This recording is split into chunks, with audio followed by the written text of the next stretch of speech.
Many of you will remember that the Mughals, of course, were Muslim.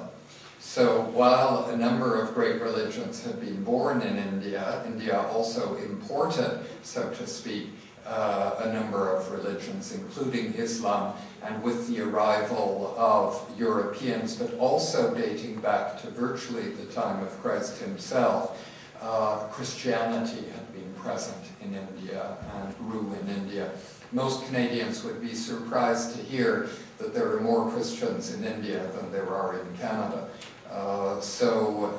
Minority religions in India have thrived, and the number of them has proliferated over the centuries. What we know best of Indian history, of course, is the Raj. The British came to India in the 17th century in a serious way, first in South India, moving up to what was to become Calcutta and the capital of their empire, in South Asia a bit later. What we know of the Raj is, of course, the British version of the Raj, because in Canada, by and large, particularly English Canada, the history we learned, at least those of us who are a bit long in the tooth, was largely British history, the British version. But the Indian version is quite different. And while the Indians, by and large, are very generous about the British, they nearly always refer to the Westminster parliamentary system that the British left behind and that's still practiced all over India, union level, but also at state level. They will speak of the notion of an independent judiciary, which is a heritage from the British. They speak of the railroads. So they try to be positive, but actually there's not a great deal to be positive about when one goes back into history not written by the Brits. In fact, I always think that there's just one fact you need to know about the British Empire in India to assess its true nature and its significance. Recently, over the past 40 years, a hybrid discipline has developed in the academic world. Economic historians and economists interested in history have been working very hard on earlier centuries and what the economy of the world might have looked like in millennia gone by. The greatest of them recently died, Angus Madison, and there was a lovely obituary in The Economist. Madison paid particular attention to India and China, and why did he do so? Well, it was of course obvious to any historian that throughout the centuries, the norm always was a very powerful polity in China and a very rich one, and a fairly powerful set of polities in India, and pretty rich too. Such that by the calculation of these many researchers, probably the average weight of the Chinese economy in global output over the centuries would have been anywhere between 22 and 28%. For the sake of argument, let's say 25%. And India would have been anywhere between about 15 and 25%, depending what was going on in India and the rest of the world. So let's say 18 to 20% for the sake of argument. And India accounted for about 17% of global production when the British arrived in India in a meaningful way in the middle of the 18th century. All you really need to know about the British in India is that when they left, India accounted for less than 2% of global output. The British Raj was a project of economic exploitation, ruthless economic exploitation. It was tremendously successful for the British, and it was a disaster for India. Furthermore, the British left India in catastrophic shape at the time of its independence in 1947, having, as a matter of policy, in order to retain control themselves, pitted Indian against Indian over many decades following the 1857 mutiny against British rule, known in India as the First War of Independence, such that the divisions ran very deep in India by the 1930s, when independence started to be seriously discussed. There are seats up front here, by the way, so why don't you, rather than standing in the back, why don't you come and sit down here? Such that, in particular, divisions amongst Muslims and non-Muslims, which had never been a big factor in India, were made a big factor by the British, and were the single biggest or most significant cleavage in India in the 30s and 40s. And as we know, India's independence was attended by the partition of the country. Those provinces and independent kingdoms of India that were primarily Muslim hived off in the east and in the west to form Pakistan.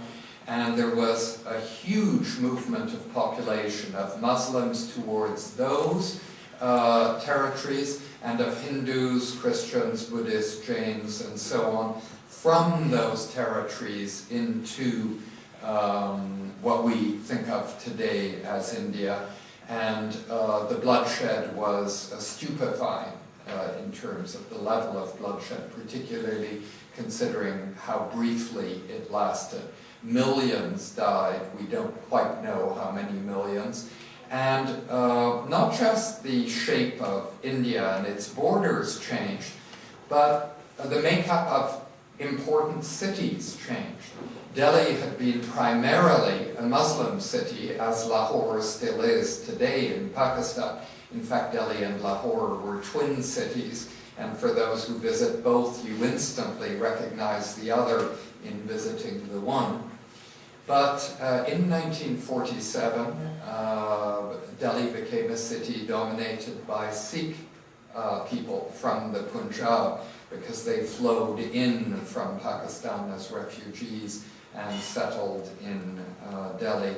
And although Delhi still has many Muslim inhabitants, they are no longer in any sense dominant. So even independence at the hands of the Brits was a complete catastrophe, such that the Indian generosity towards the Brits, whenever they mention the Raj, is admirable but puzzling to many of us. I suppose they're just very polite.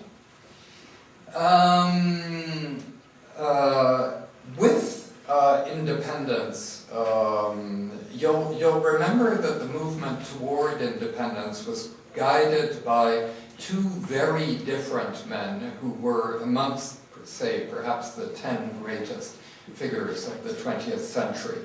One was Gandhi, who is much celebrated in Canada and associated with nonviolent resistance and various other elements of philosophy.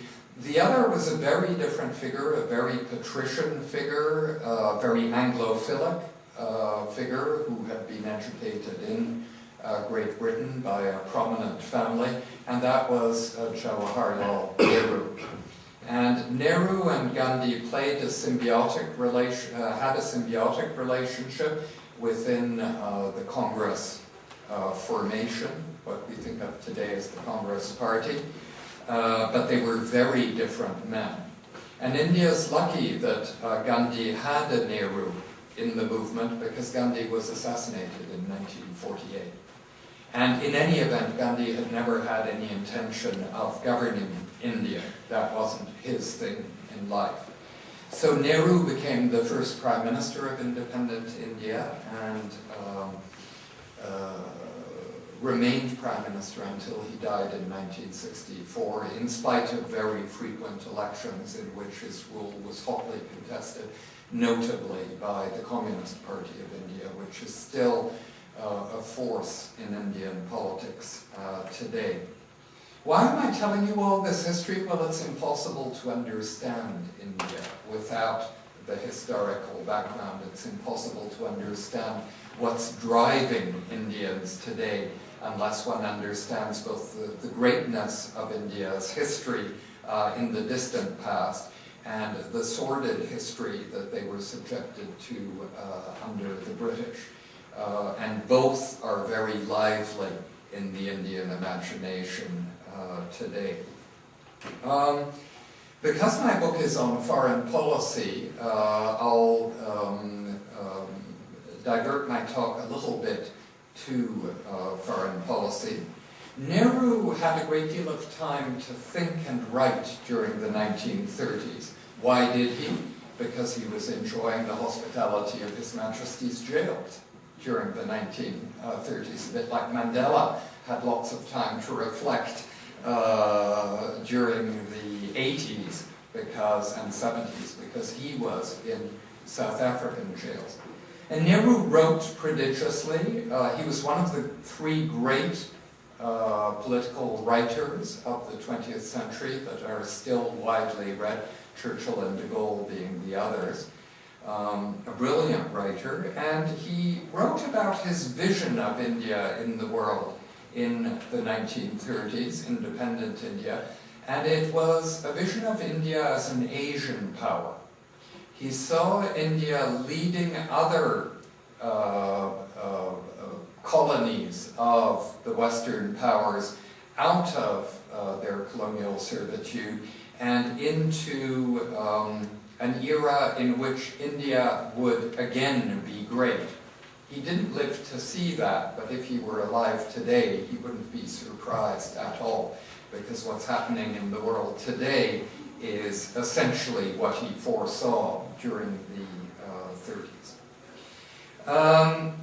After independence, he didn't have a lot of time for foreign policy because the domestic challenges were enormous. To give you an idea of the scale of the domestic challenges, the departing Brits in their last 12 years in power in India presided over two calamitous famines, one in the south of India, one the Bengal famine during the Second World War, that took millions of lives. The British considered famine the normal fate of Indians.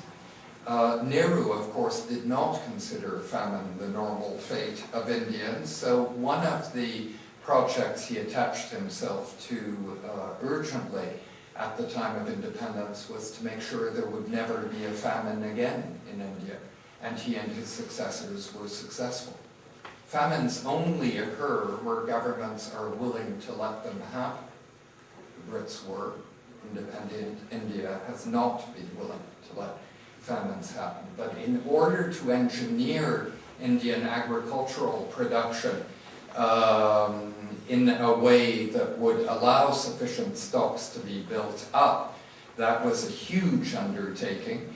The British had not much industrialized India or permitted it to be industrialized, because the idea was that India would supply raw products to Birmingham and Manchester and buy the finished products of British industry. So there was very little industry in India then, and Nehru also had to work hard on trying to develop some sort of industrial base. Finally, Nehru was a thoroughly modern man, and he greatly believed in science. So one of his projects when he became Prime Minister was to kickstart a serious approach to science, building on some scientific institutions the British left behind in India, but also introducing science to a number of areas, modern science that is, hitherto unknown to India. 1947, Indian independence. 1949, big events, not too far from India. In fact, to a certain extent, very close to India. In China, the communists take over. So communist China emerges at roughly the same time as independent India. And Nehru's thought was that India and China could and should work closely together, these two new polities, to lead Asia and drag it forward, so to speak.